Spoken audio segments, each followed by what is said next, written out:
All right, hello. Welcome to Extra Connections Live. It's a special edition that I didn't decide to do until about an hour ago. Now there was no promotion, nothing. But I wanted to come on today. I feel like I wanted to say a few words about this day because I am a Black creator and a Black man. More in the chat room. The chat room will be open. I'm sure people can say what they want, of course. But I want to come on and say some stuff and kind of give you my perspective on a few things. I'm a little older than some folks. I've been around a little while, and I want to tell you what this day actually means to me. It's not a day off. I don't have that kind of job position, but I know many do have the day off. So I want to talk about that. So Dr. Martin Luther King Jr. was a junior. I know what that feels like, and I know that I don't know much about his father, but I know I ask every person who's a junior and who goes by it, especially, what their thoughts on. I've heard a range of issues. Actually, I want to do a show on that one day where I just talk to a bunch of juniors. It's like see what that feels like, actually. And being a junior can be many things, and sometimes for some of us, it's trying to carve out our own identity because we're named after someone.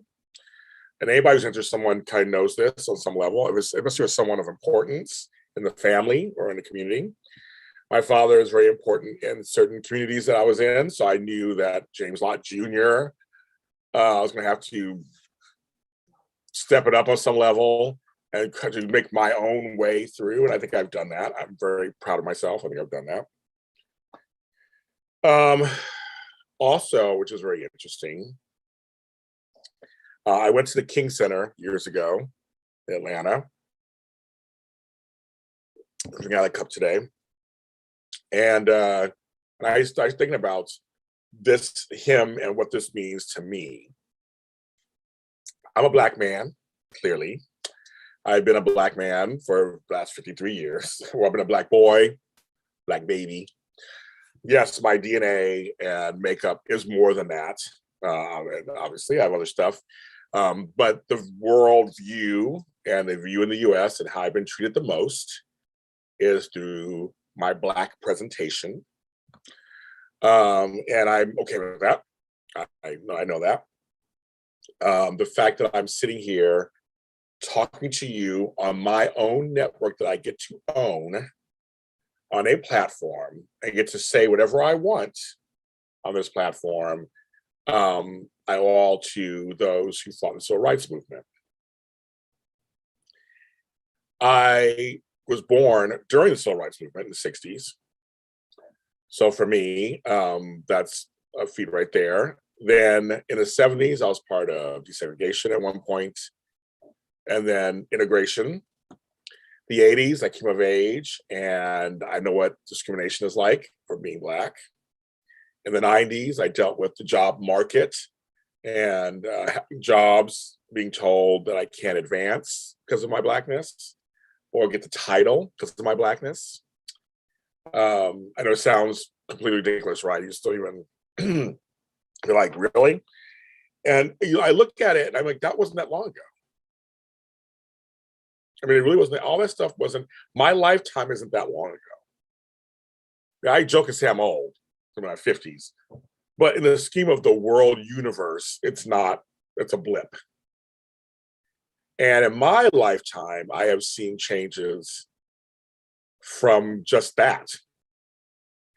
I remember having a job where they told me and a white coworker of mine, who was great, nothing against him at all, we were both told we were getting promotions. And they gave him the title, and they just gave me the money and the schedule. But they wouldn't give me the title. And they told me, I mean, literally told me this, we have a certain look for the company, and the owners enjoy your work and think you're great. In fact, they want to give you the money, kept emphasizing the money. But we can't just give you a title right now just because if we give you the title, it makes it seem that we're like an urban store now.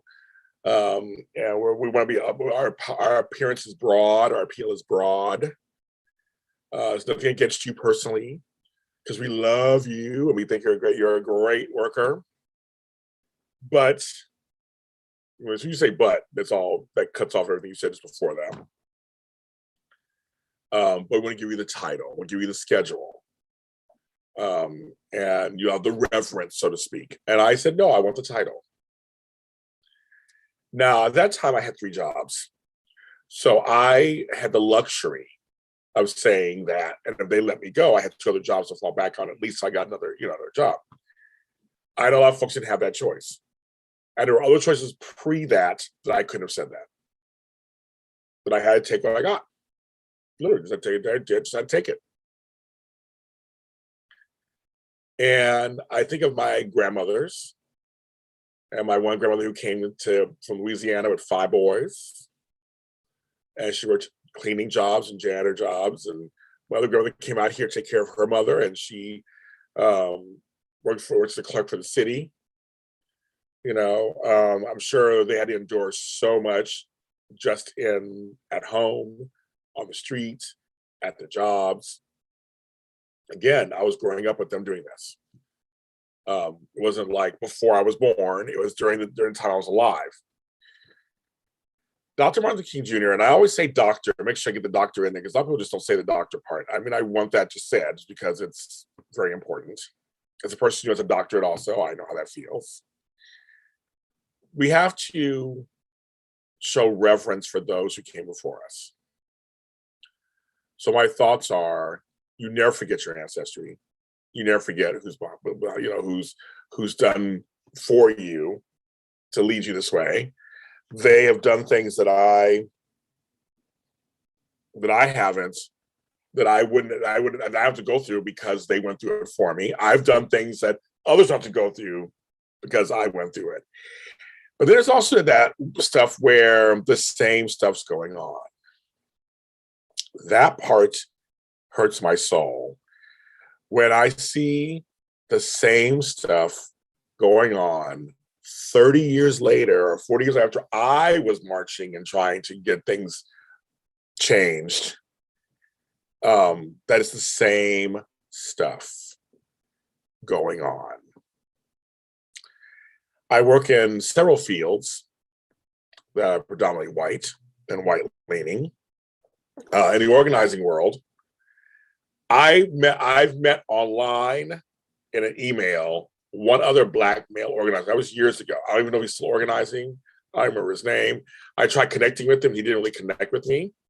No, I don't know if anything bad or not. Maybe he was just busy or I don't know what's going on, but we never connected fully. Everybody touches doesn't know who he is. So he's just on his own somewhere doing his own thing. Hope he is working it out. And there is a Black organizing organization for professional organizers, but I only see women. There are a lot of Black women out there. My sisters, good for you. I love it. But for me, I'm in a female-dominated world where I have no problem with that. I don't care. But I got attacked for it during Black Lives Matter and stuff that was happening a couple of years ago, during the pandemic, of course, also. I was just trying to share my experiences being Black. Not even about being male, just being Black.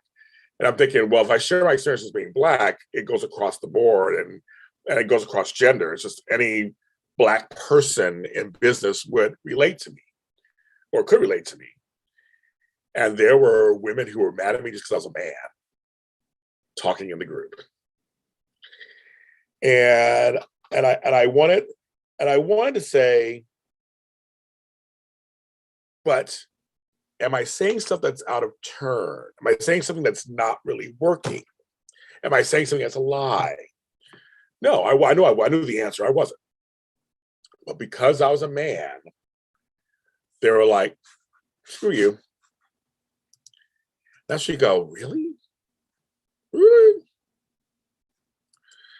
So that was always a tough one for me. And you know what? But I don't sit around and cry.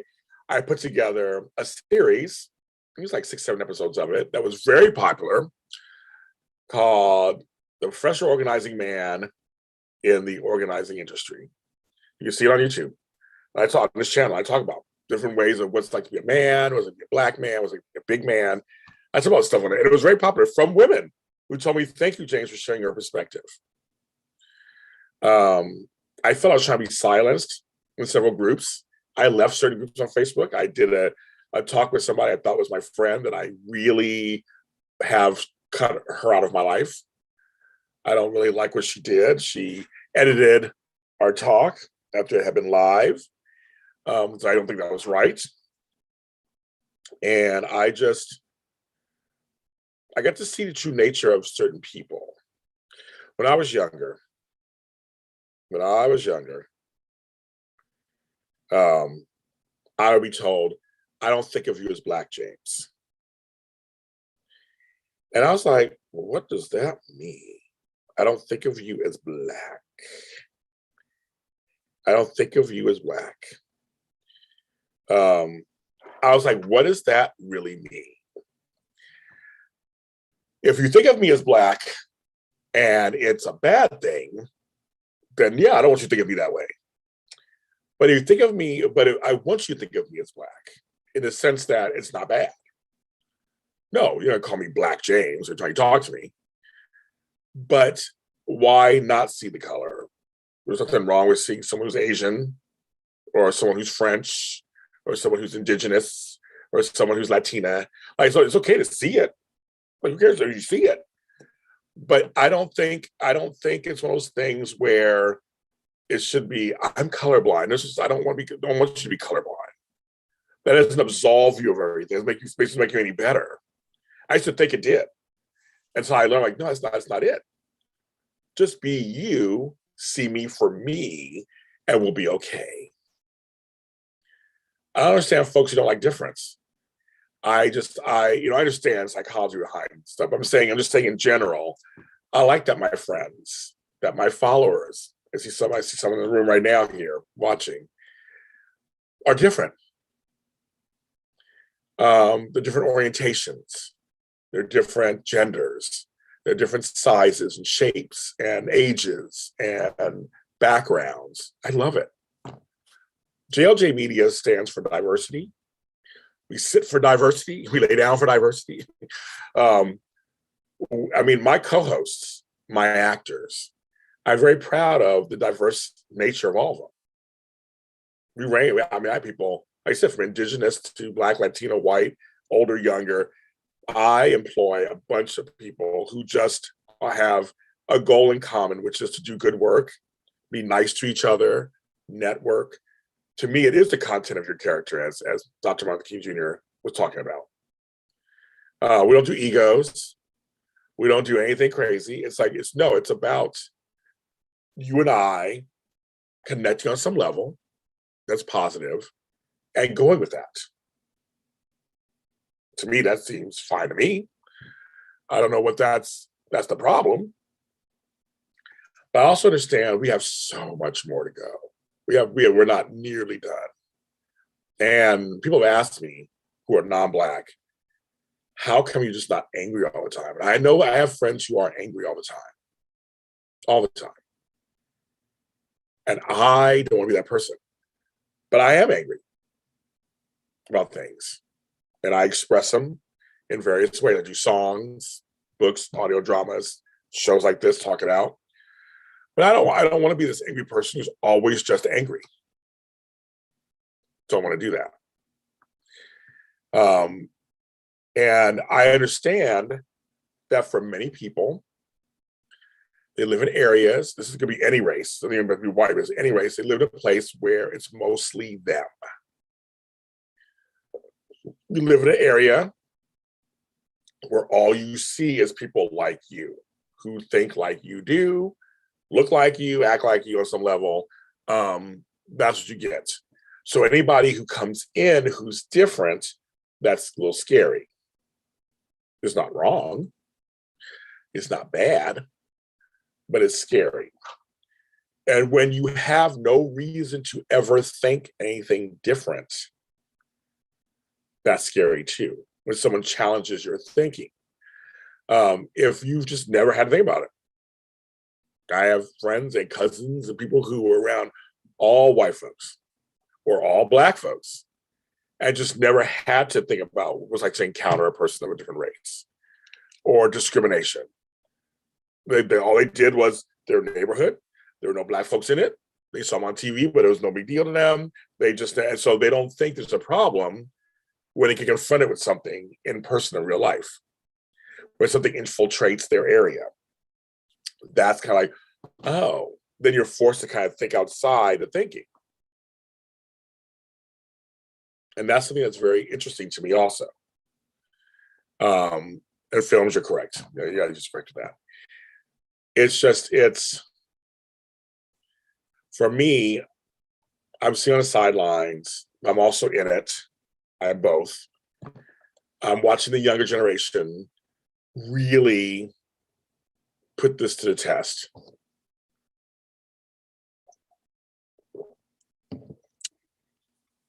And try to channel and change the world. Anger is a tool. I'll say this one in the chat room talking about anger. And anger, it can be a tool used properly for good, can propel change and inform change. It can. I would never tell somebody how to feel. A person of color would never tell somebody how to feel. We have a lot of trauma, generational trauma with us, ourselves, Latinos, the North American Indian or indigenous, we want to call them. Many other races who had personally Chinese, Japanese, when they had the internment camps. There are a lot of different cultures and races and cultures, especially cultures, to all have now. I mean, I'm not a fan of the pain Olympics. Like, my pain's worse than yours. There's just a lot of pain going around. Let's acknowledge it all. It's all bad. It doesn't matter which one came first or what's more and less. It doesn't matter. Atrocities happen. Bad things were doled out. And we're all trying to dig out of that. And just have like a regular, just normal, regular life. I talk about this on several other shows of mine. There's a lot of sameness that we have. James, how can you talk to a Republican? Well, there are different kinds of Republicans, not just one kind. Not Republicans are Trumper. I've talked to Republicans who are against Trump. We don't agree on everything fiscally, but we agree on things that are humanitarian-wise. You know, we're a young country, and Films, who's in the chat room, is mentioning something that's very interesting too. We're in a young country. Slavery, I saw something on YouTube, which sometimes I wish I didn't see some of these things on YouTube, where a young person's like, yeah, slavery was 400 years ago. What's wrong with you people? Was it 400 years ago? Well, I mean, it was on some level, but it wasn't. It was up to 100 some years ago.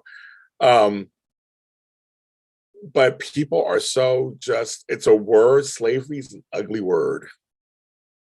Nobody wants to mention it or talk about it or acknowledge it. You don't. I'm not from slaves. My family comes from this. Are you sure? My family comes from slaves. I don't take it as a badge of honor. I don't take it as anything bad either. It's just a matter of fact. They come from slaves. Michael Tommy went to the slave cemeteries in Louisiana and showed us who's in there, what families owned us, how we got our names. That's part of the problem. We have not reconciled slavery. We have not reconciled civil rights in terms of the lack thereof. There are places still doing that. We are busy fighting the mask war, the vaccination war, the gender wars. It's all distractions. It's all, nothing of it's important. It's all important. But it's like, we all want love and good sex and food and family and connection, good jobs, passion, travel. I mean, a lot of us want the same 5 or 6, 7, 8 things. No matter what race you are, here's what you want. You're a nice boy or a nice girl or a nice man or a nice woman. Like, whatever age you are, you want the things you want that are literally universal. They're literally things that we just can't seem to pull together. Who cares what I do in my bedroom? Who cares what you do in your bedroom? Who cares who you're dating and who you're not dating? Who cares if you want a mini farm in your yard or not? You want to have 5 kids or not? We have bugs. You don't have any kids or not.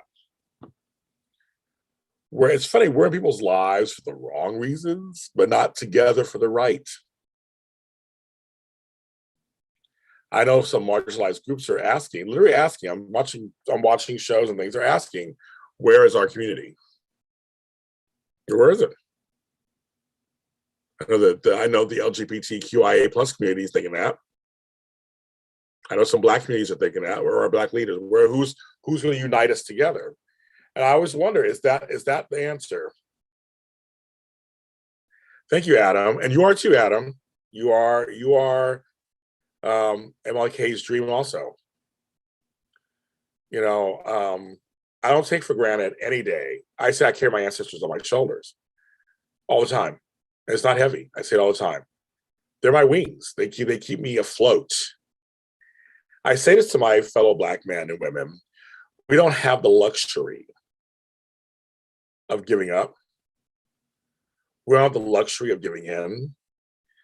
We don't have the luxury of sitting by. If we want something, we have to go get it. We can't wait for others to give it to us. Can't sit on the sidelines and hope we get discovered. You have to go out there and really work hard for it and try to change the minds of some of those. Elbow your way in.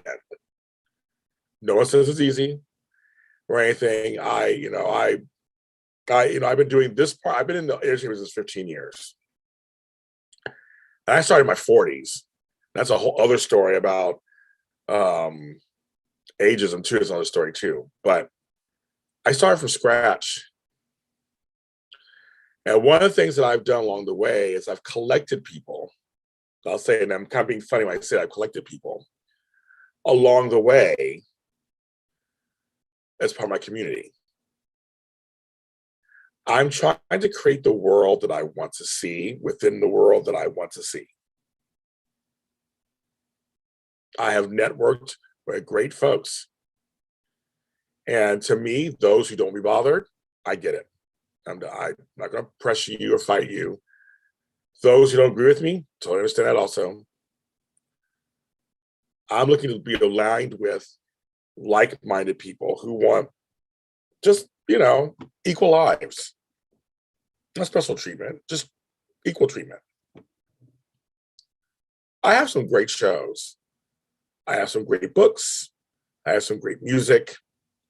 I have some great audio dramas that I worked very hard on, from conception to writing to casting, that I know should get more attention in the mainstream and are not. I get it. I know why. Why I have not been in Soap Opera Digest, and I've been in the soap world for 7 years, interviewed some of the biggest stars. I know folks who are there, who work there. We've met. My channel, nothing. It's such a, because you can't even say sometimes anymore, I'm not an A-lister. That's not true anymore either, because I've been in publications. I've been in Force magazine twice. The real Force magazine twice. I've been on Jimmy Kimmel, made history there. I've gone viral several times. So no, it does happen. But it's this whole other thing, it doesn't happen. That's very interesting to me. And I know it's because I'm Black. The value is just not seen the same. I just know it isn't. And I'm very well liked in this business, called the soap world. I'm very well liked in the soap world. I know a lot of people behind the scenes and front of the scenes are wonderful to me. They acknowledge my work. But the big mainstream doesn't. And I tell them all the time, look at these magazines, like you're saying, Weekly and all them. when they feature the books of the month, the shows of the month, things they find. Yeah, you'll find some chicks in there. You'll find some black folk here and there, book covered, but it's very curated. It's very curated who they choose to let through. They don't let too many of us through. I brought this up many times on shows over the years, and people are like, "Oh, you're right."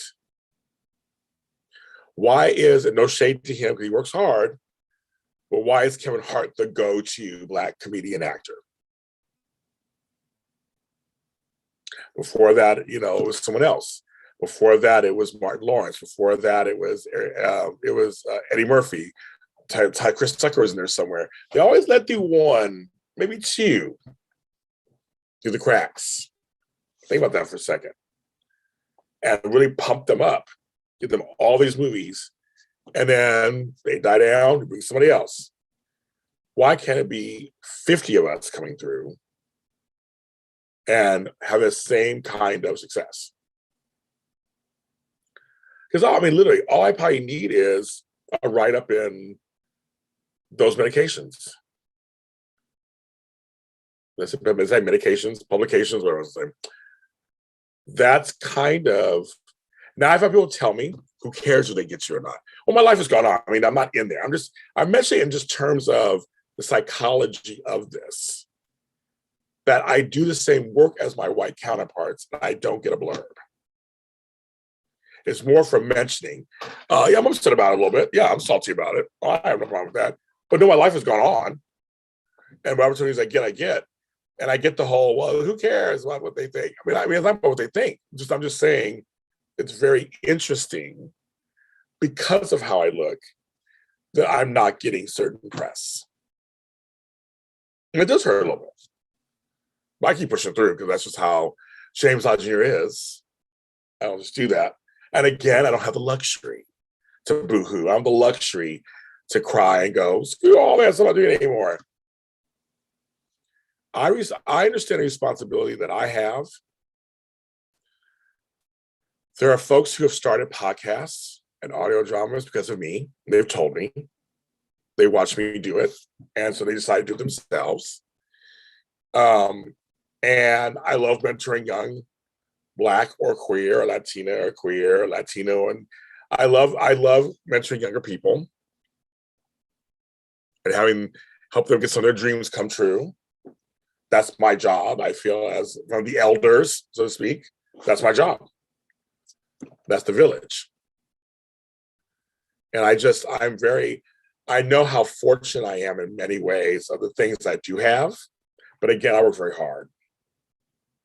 I work my ass off every day, all the time. I was talk with fellow Black content creator Tony Moore. You should check him out, Lounging with Tony. To grow, it's a full-time job. People are like, how'd you do this? How'd you get there? I worked. No shortcut, people. Even though I'm giving you advice, I'm not giving you shortcuts. Some folks are able to move up faster for whatever reason. Sometimes it's timing, sometimes it's how they look, whatever. But I can't rely on my looks. I can't rely on my color. I can't rely on my voice.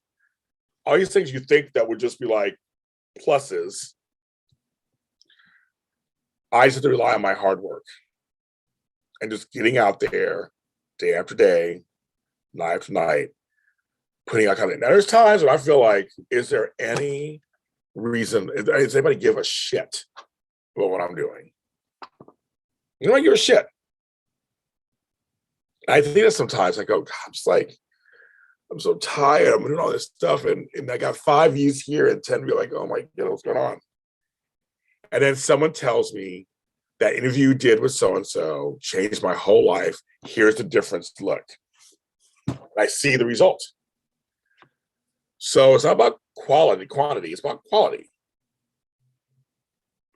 I did something that I think someone changes someone, which is what I want in the first place in their lives.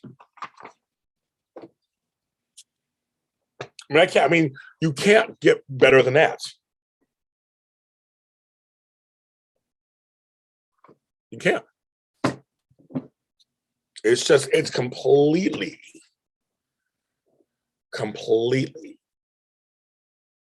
this thing. I'm never preaching. I might tell people what to think. Everybody's gonna think what they want. I know the younger groups probably think slightly different than I do. I'm older. And I always encourage younger folks to have free thought. Please think. Please do your research. Please, anybody, do your homework. Do the education. Please, please, please. I'm so like, you don't like what I'm saying? Then go somewhere else and take a look. Figure it out. The education should never stop. There are books, there are articles, there are websites that give you true, in my opinion, true information about certain things. It's tough to wade through all the stuff out there. You know, I look at Instagram and everybody's just showing their bodies. And now today they're gonna put DrMLKJr, I can get out, DrMLKJr quotes on their thing. And that's cute. Many of them are doing it for likes. They are doing it for likes. But I'm not. This is my life. I have some things coming up that are race related that I'm going to continue. I have shows where I tackle race and sexual orientation. I have shows with Black leads. I'm actually writing a show right now for a Black male to play a space alien, actually. And we're going to tell commentary about being Black on Earth through the eyes of the alien. So that's what I'm working on right now. I try to fulfill the dreams of people who say they want to play this, so they get a chance to play that. So I'm doing that. I remember my girlfriend, Dang, was like, thanks for me. I would ever played a lieutenant before. It seems small, right? But it isn't. This is representation really does matter, kids. It really does. And for me, my logo, my tagline is diversity is normality. It's just normal. It should be just normal, just part of your everyday life. I'm James Lott Jr. Thanks for joining me today. I just wanted to say this is my thought for Dr. Martin Luther King Jr. Day. I don't want to post a platitude. I didn't want to post a quote. I just wanted to just kind of talk about how I feel. I am almost 53 years old, Black man in America. I've been through some horrific things while being Black, but also have some wonderful things while being Black. And I'm going to continue to go as far as I can. I'm not stopping. Again, I don't have the luxury. I'm going to keep going as far as I can. I keep pushing envelopes, pushing buttons. I have some things coming up that are planned all through my career. If I can't stand up for myself and others, then I don't want to be doing this. So I'm going to be doing what I can to help change the minds of people out there who may think a little differently than I do. Extra Connections it's on Facebook page. James Lott Jr. is everywhere where James Lott Jr. is sold. And everyone, please, if you're home today, do some research on him. Go help a Black business, support a Black friend, support a Black charity, and when you do it today, think about adding that into your rotation every day, not just today. Make sure it's all part of just your regular life. You got Black friends, support them every day. Black business, make it part of your business rotation. Let's not just do it once, twice a year or during February, during Black History Month. I'm James Lott Jr. I'll see you next time.